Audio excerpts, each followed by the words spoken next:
বিসমিল্লাহির রহমানির রহিম। সিংগাইর সরকারি কলেজ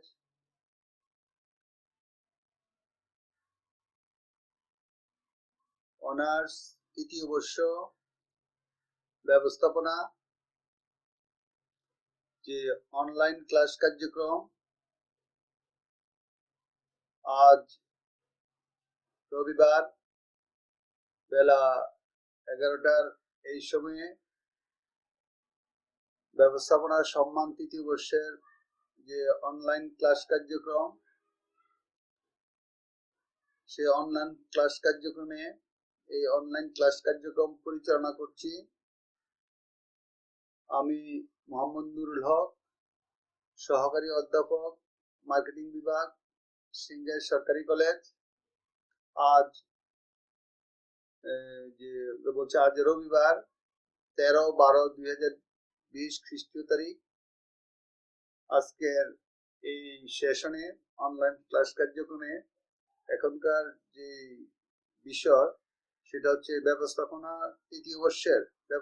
সম্মান তৃতীয় বর্ষের যে ক্লাস কার্যক্রম সেটা হচ্ছে বিষয় হচ্ছে বাজারজাতকরণ ব্যবস্থাপনা। এই অনলাইন ক্লাস কার্যক্রম জাতীয় বিশ্ববিদ্যালয়ের সম্মান শ্রেণীর ব্যবস্থাপনা তৃতীয় বর্ষের যে ক্লাস কার্যক্রম গত রবিবার থেকে শুরু হয়েছে। আজকে দ্বিতীয় ক্লাস। আমরা প্রথম বাজারজাতকরণ ব্যবস্থাপনার প্রথম যে চ্যাপ্টার বা অধ্যায় আমরা সেই অধ্যায় শুরু করেছি।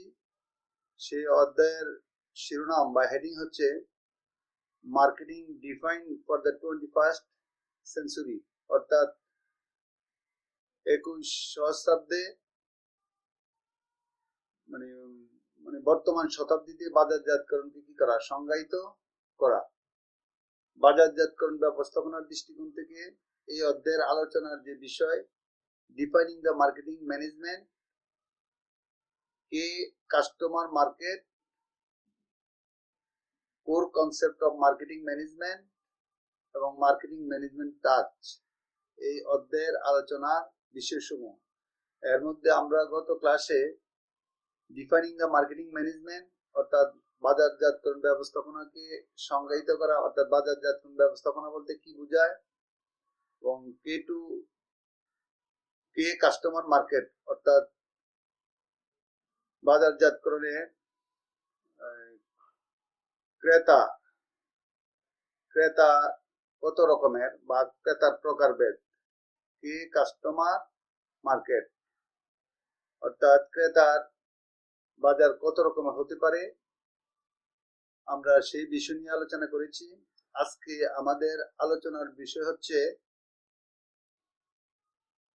Core concept of marketing management, অর্থাৎ বাজারজাতকরণ ব্যবস্থাপনার মৌলিক উপাদান অথবা বাজারজাতকরণ ব্যবস্থাপনার গোড়ার কথা। বাজারজাতকরণ ব্যবস্থাপনার গোড়ার কথা আলোচনা করতে গিয়ে আমরা বাজারজাতকরণের যে গোড়ার বিষয় যে বিষয়সমূহ সেই বিষয়সমূহের সাথে সঙ্গতিপূর্ণ বাজারজাতকরণ ব্যবস্থাপনার আলোকে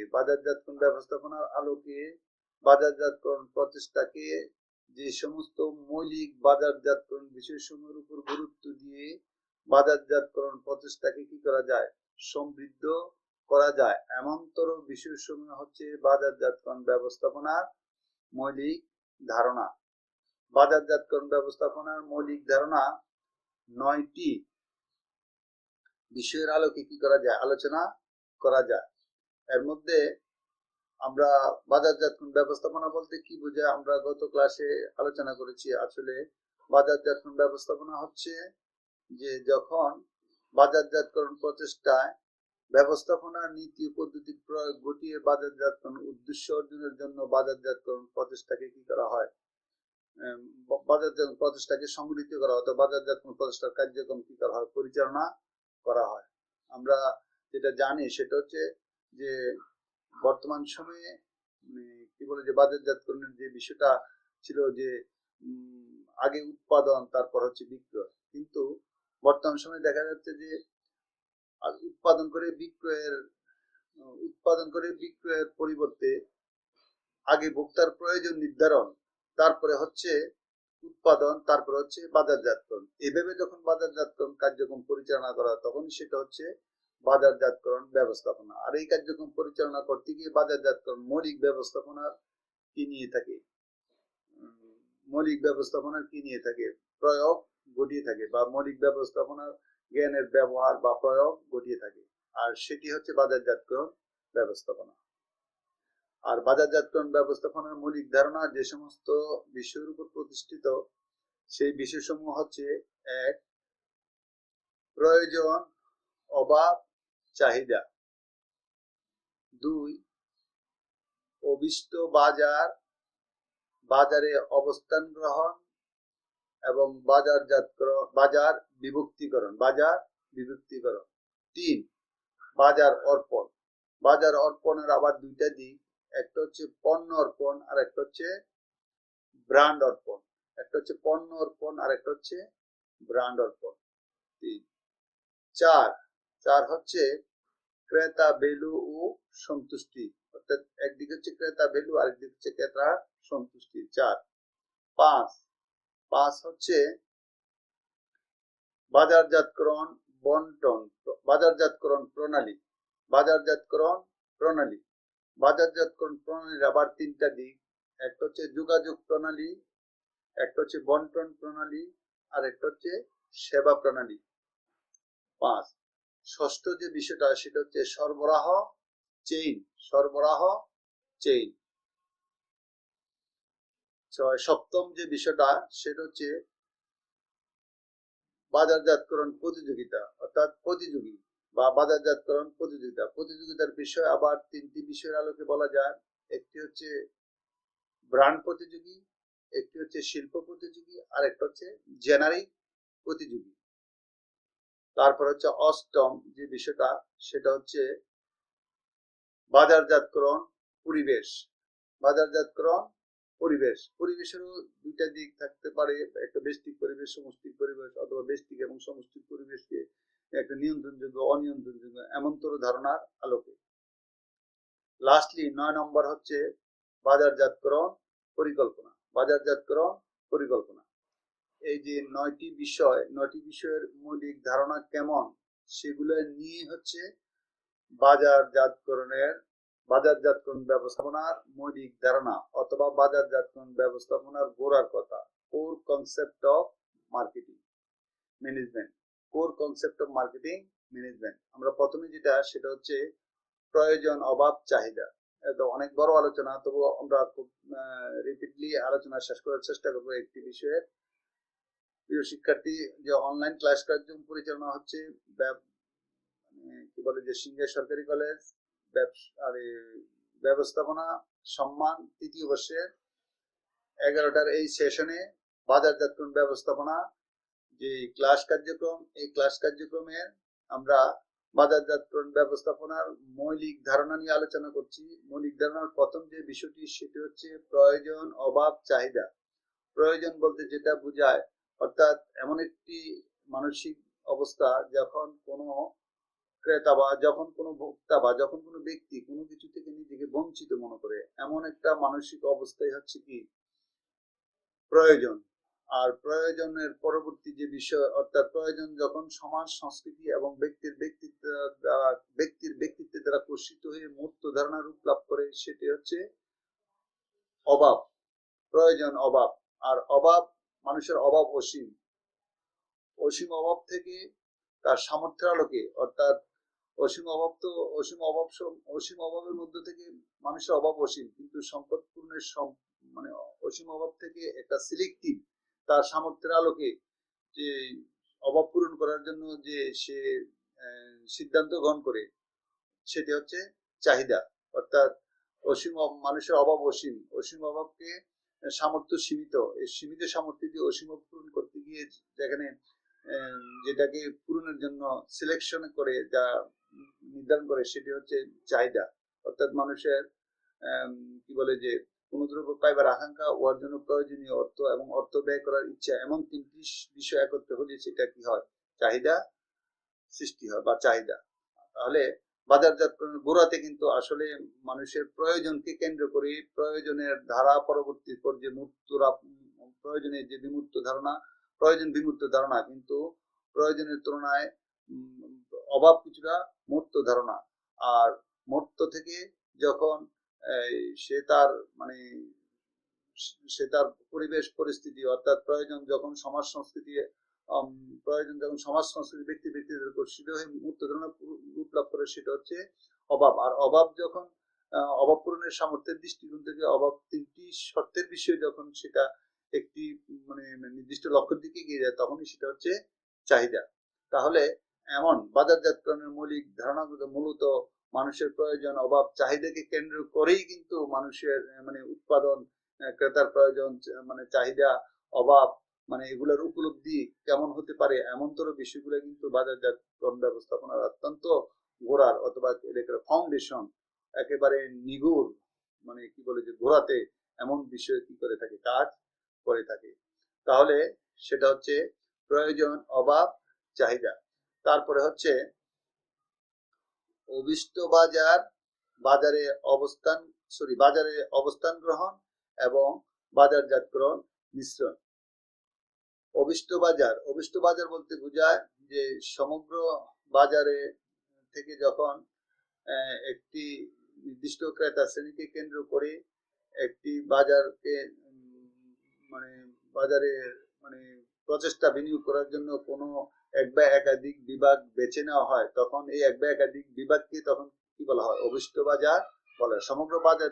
সমগ্র বাজার থেকে বিভিন্ন প্রেক্ষাপটে যখন কোনো একটি বাজারজাতকারী প্রতিষ্ঠান বা কোম্পানি এক বা একাধিক বিভাগ সে বাজারজাতকরণ পণ্য বা সেবা বাজারজাতকরণ জন্য প্রচেষ্টার জন্য ওই বিভাগগুলোকে বেছে নেয়, তখন সেগুলো হচ্ছে কি অভিষ্ট বাজার।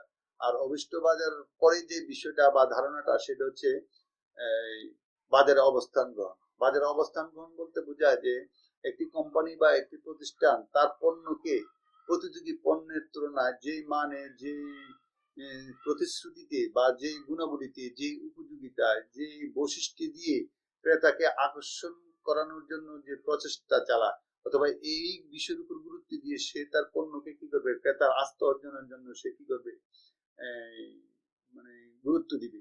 তাহলে ওই অবস্থানগুলো এইটাকে বলা হচ্ছে তুমি বাজারে অবস্থান গ্রহণ। অর্থাৎ একটি প্রতিযোগী পণ্যের তুলনায় ক্রেতা বা ভোক্তা শ্রেণী যে সমস্ত দৃষ্টিকোণ থেকে প্রস্তাবিত কোম্পানি বা প্রতিষ্ঠানের পণ্যকে যে সমস্ত বিষয়ে গুরুত্ব দিয়ে থাকে, এই বিষয়টাই হচ্ছে মূলত একটি প্রতিষ্ঠানের বাজারজাতকরণ অবস্থান গ্রহণ।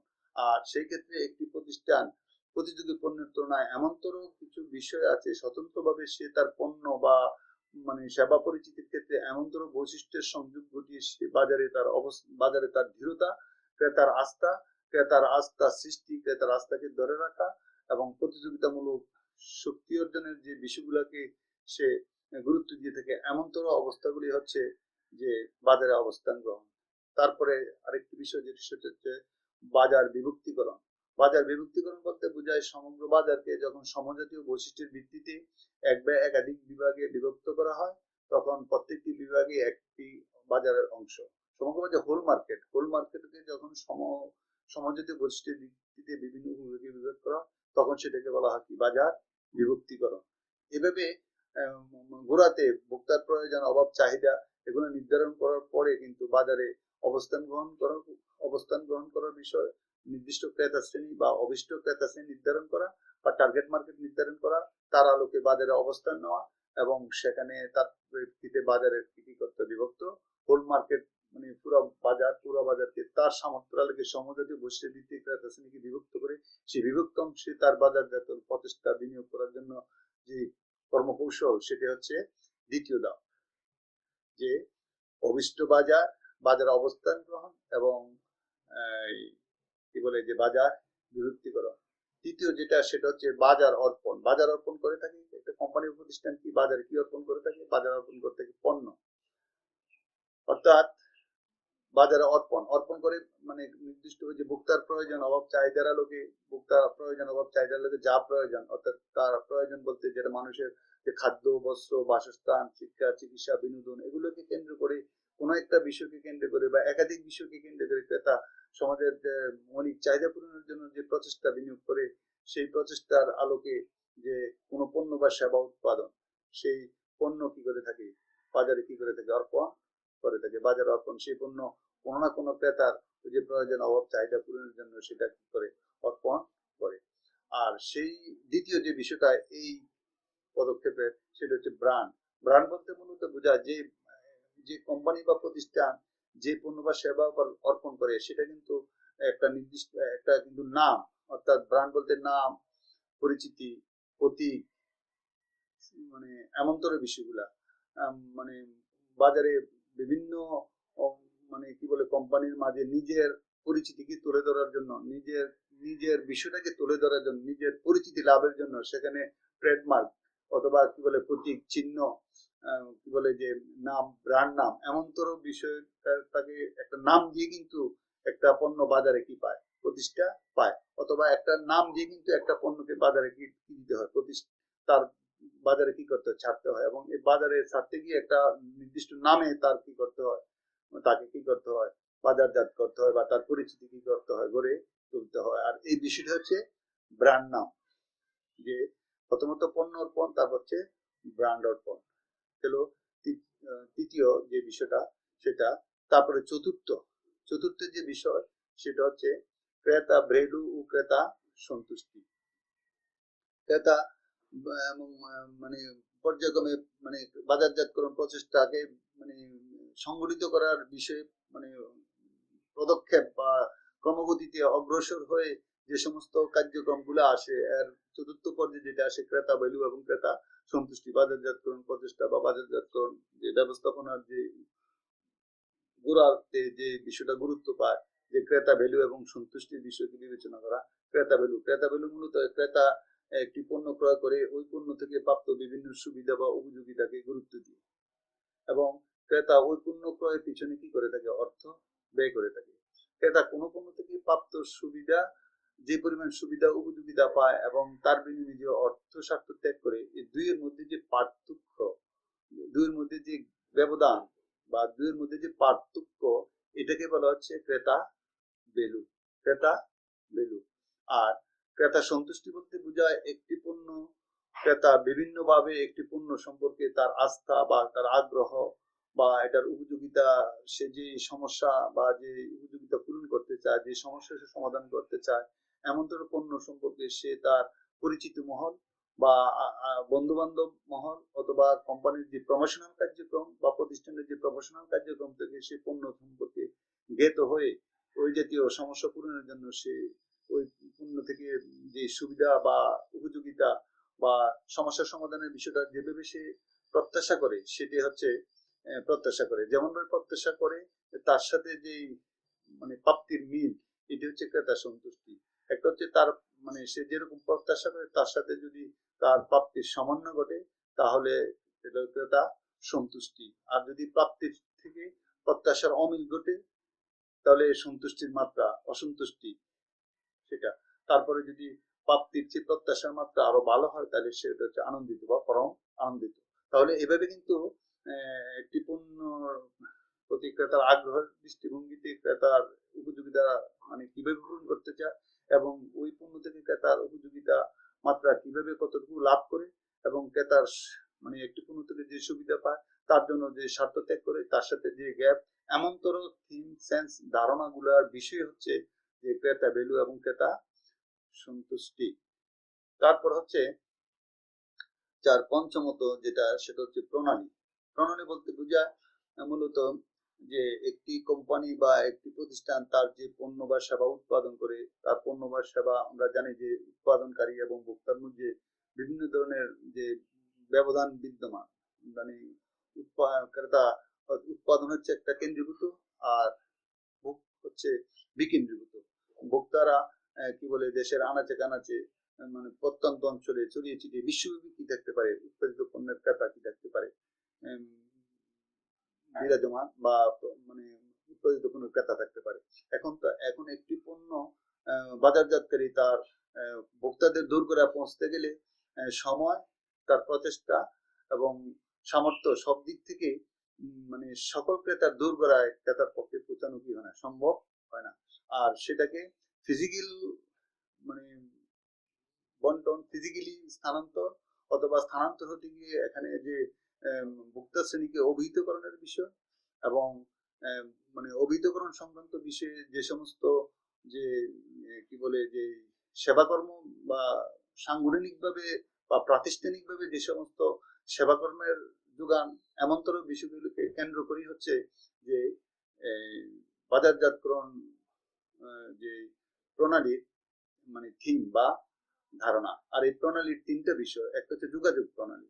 যোগাযোগ প্রণালী বলতে বোঝায় যে যে সমস্ত মাধ্যমে বা যে সমস্ত প্রক্রিয়ার মাধ্যমে ভোক্তা শ্রেণীকে উৎপাদনকারী মানে পণ্য বা সেবা সংক্রান্ত বিষয়ে অভিহিত করে বা তাদের জানার বিষয়টাকে কি করে উদ্বুদ্ধ করে বা যে সমস্ত প্রেক্ষাপটের আলোকে যে উৎপাদনকারী উৎপাদিত পণ্য ভোক্তার কাছে পৌঁছতে গেলে যে মানে মাধ্যমগুলা মাধ্যমে মানে পণ্যের স্থানান্তর এবং স্থানান্তরে যেতে গেলে যোগাযোগের যে বিষয় সেটা হচ্ছে যোগাযোগ প্রণালী।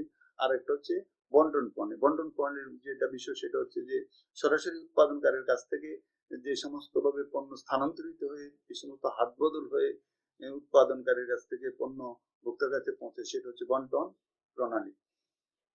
তারপরে যে সেবা প্রণালী অর্থাৎ এই বস্তুগতভাবে পণ্য বন্টনের ক্ষেত্রে প্রাতিষ্ঠানিক যে সমস্ত সেবামূলক কার্যক্রমের প্রয়োজন যেমন ব্যাংক, বীমা অথবা অন্যান্য ফাইন্যান্সিয়াল ইনস্টিটিউশন মানে যেগুলা অথবা কি বলে সংরক্ষণাগার, গুদামঘাট এগুলা কিন্তু প্রাতিষ্ঠানিকভাবে বন্টনে কি রাখে, সেবা কার্যক্রম হিসেবে কি রাখে, ভূমিকা রাখে। আর প্রণালী হিসেবে তিনটা বিষয়, একটা হচ্ছে যোগাযোগ প্রণালী, একটা হচ্ছে বন্টন প্রণালী, আরেকটি হচ্ছে সেবা প্রণালী।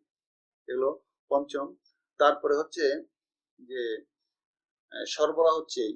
বন্টন প্রণালীর চেয়েও যে এই সরবরাহ চেইনটা আরো বেশি গুরুত্বপূর্ণ এবং বিস্তৃত ধারণা। অর্থাৎ একটি পণ্যের মানে কাঁচামাল সরবরাহ থেকে ফাইনালি পণ্য উৎপাদন পর্যন্ত মানে যে বিষয়টা, অর্থাৎ বিশেষ করে উৎপাদনকারী পণ্য উৎপাদন করতে গেলে কিন্তু তাকে কি করতে হয়, কাঁচামাল সরবরাহ করতে হয়। অর্থাৎ কাঁচামাল সরবরাহ বা কাঁচামাল সরবরাহের উৎস থেকে ফাইনালি পণ্য উৎপাদন পর্যন্ত সময়ে যে প্রক্রিয়াটা সেটাকে বলা হচ্ছে কি সরবরাহ চেইন। সেটা কিন্তু উৎপাদনকারীর জন্য অত্যন্ত গুরুত্বপূর্ণ। সেটা কিন্তু উৎপাদনকারী বা বাজারজাতকারী সেই সরবরাহ চেইনের যে বিষয়টা অর্থাৎ তার নিরবিচ্ছিন্ন উৎপাদন প্রক্রিয়া অব্যাহত রাখার জন্য সে কিন্তু সরবরাহ চেইন আগে থেকেই সেটা কি করে থাকে, নির্ধারণ করে থাকে, সরবরাহ চেইন। তারপর হচ্ছে যে প্রতিযোগিতা। প্রতিযোগিতা একটি কোম্পানি সর্বশেষ তার পণ্য সে যে মানে বা যেই গুণাবলীতে বা যে উপযোগিতা সে বাজারে আসে, যে কমিটমেন্ট নিয়ে বা যে প্রতিশ্রুতি নিয়ে, সেখানে দেখা যাচ্ছে যে সে একই জাতীয় পণ্য নিয়ে তার সমপর্যায়ের প্রতিযোগী বা তার চেয়ে মানে শক্তিশালী প্রতিযোগী বা সমপর্যায়ের প্রতিযোগী বা দুর্বল প্রতিযোগী এমনতর প্রতিযোগী থাকে। আবার মানে এই সমস্ত প্রতিযোগীদের বিভিন্ন দৃষ্টিকোণ থেকে মানে বাজারজাতকরণ ব্যবস্থাপনার দৃষ্টিকোণ থেকে তিনটি শ্রেণীতে ভাগ করা যায়।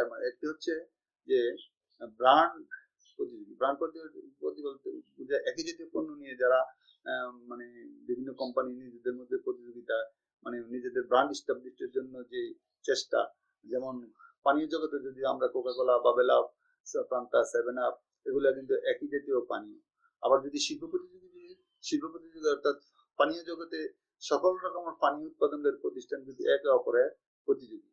যেমন আমরা যদি যদি যে ফ্রেশ কোম্পানি পানি উৎপাদন করে অথবা কি বলে যে এরকম বিভিন্ন যে জুস উৎপাদন করে মানে বিভিন্ন মিনারেল পানি বাজারজাত করে, এমনতর প্রতিষ্ঠানগুলো কিন্তু মূলত সকল পানীয় বাজারজাতকারী কোম্পানি হিসেবে একে অপরের প্রতিযোগী, কেননা শিল্প মানে বাজারে। তারপর হচ্ছে যে জেনারিক প্রতিযোগী বলতে বোঝা যে ক্রেতারা কিন্তু একটা নির্দিষ্ট সামর্থ্য নিয়ে তাদের সমস্যা পূরণের বা অভাব পূরণের দৃষ্টিকোণ থেকে নির্দিষ্ট বাজেট নিয়ে যে আমরা আগেই বলেছি যে একটি বিষয় যে মানুষের অভাব অসীম কিন্তু অভাব পূরণের সামর্থ্য সীমিত, আর সীমিত সামর্থ্য দিয়ে সে অসীম অভাব পূরণের কি করে প্রচেষ্টা চালায়। আর সীমিত সম্পদ দিয়ে অসীম অভাব পূরণের প্রচেষ্টা করতে গিয়ে তার যেটা অগ্রাধিকার বা অথবা তার যেটা আগে মেটানো প্রয়োজন, মানে এমনতর মানে মনস্তাত্ত্বিক ভাবনার সম্মুখীন হয় কে?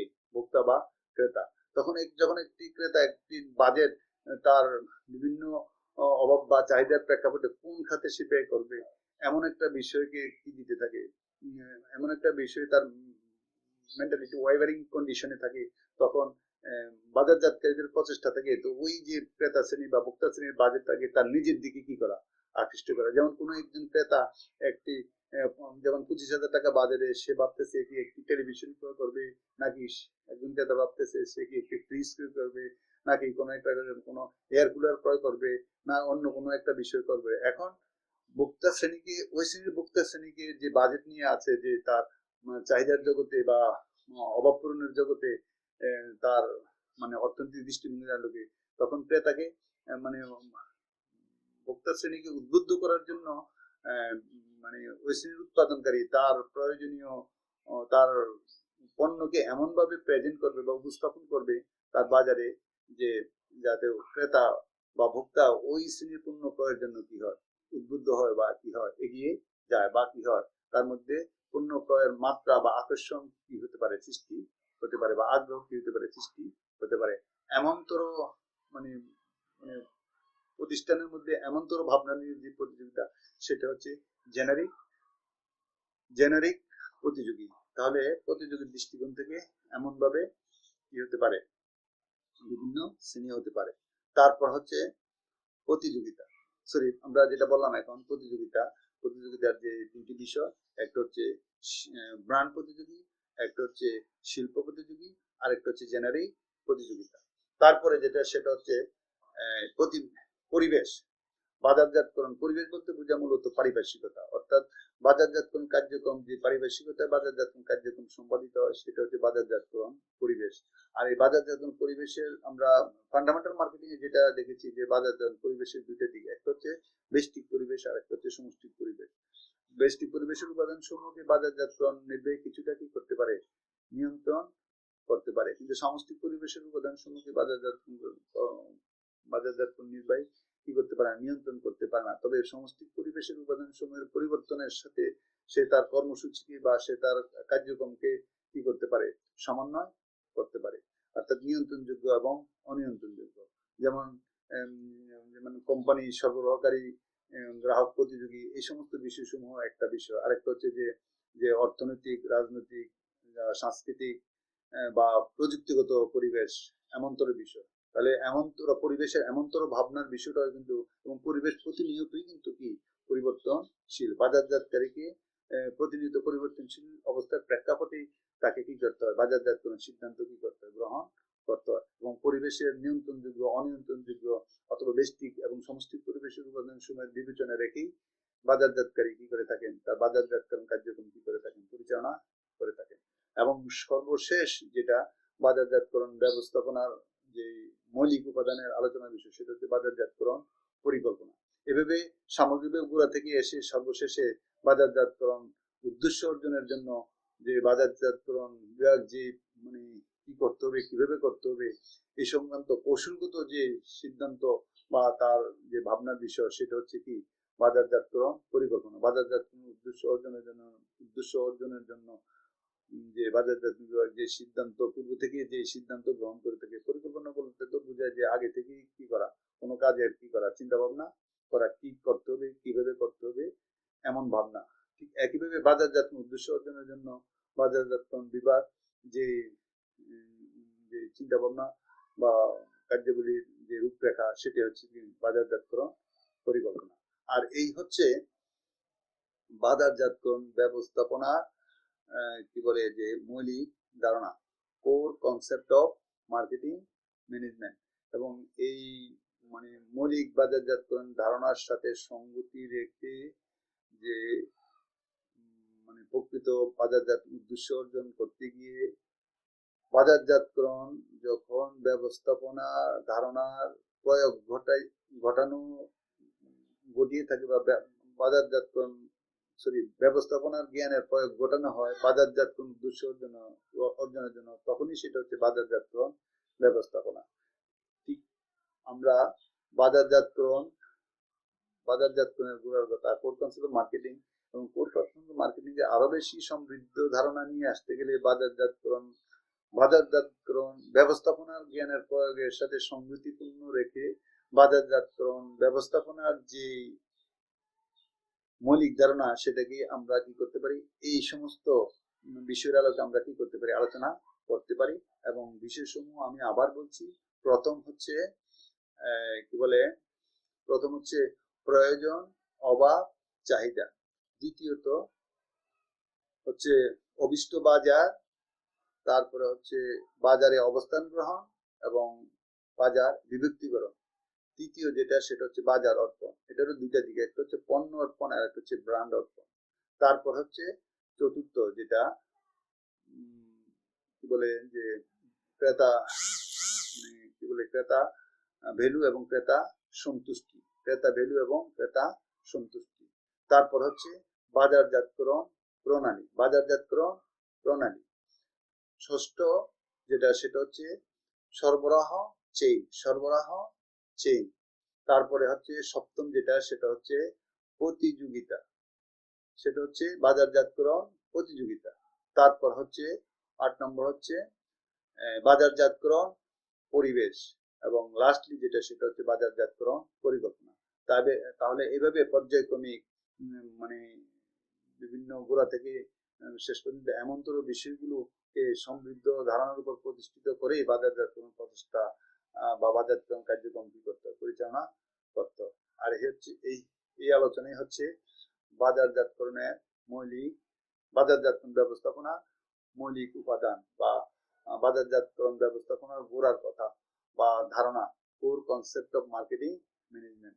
আমরা আজকে মার্কেটিং ম্যানেজমেন্টের 11টার এই সেশনে ব্যবস্থাপনার সম্মান তৃতীয় পর্বে এই ক্লাস কার্যক্রম আমরা এই আলোচনার মাধ্যমে আমরা শেষ করলাম। পরবর্তী ক্লাসে আমরা বাজারজাতকরণ ব্যবস্থাপনার কার্যাবলী নিয়ে আমরা আলোচনা করব। শিক্ষার্থী, তোমরা মূল বই থেকে আমরা ক্লাসে যে আলোচনা করলাম তার আগে তোমরা মূল বই থেকে পাঠ করে আরো বেশি নিজের ধারণাকে সমৃদ্ধ করবে এই আশাবাদ ব্যক্ত করে এখন আজকের মতো এখানেই শেষ। সবাইকে ধন্যবাদ।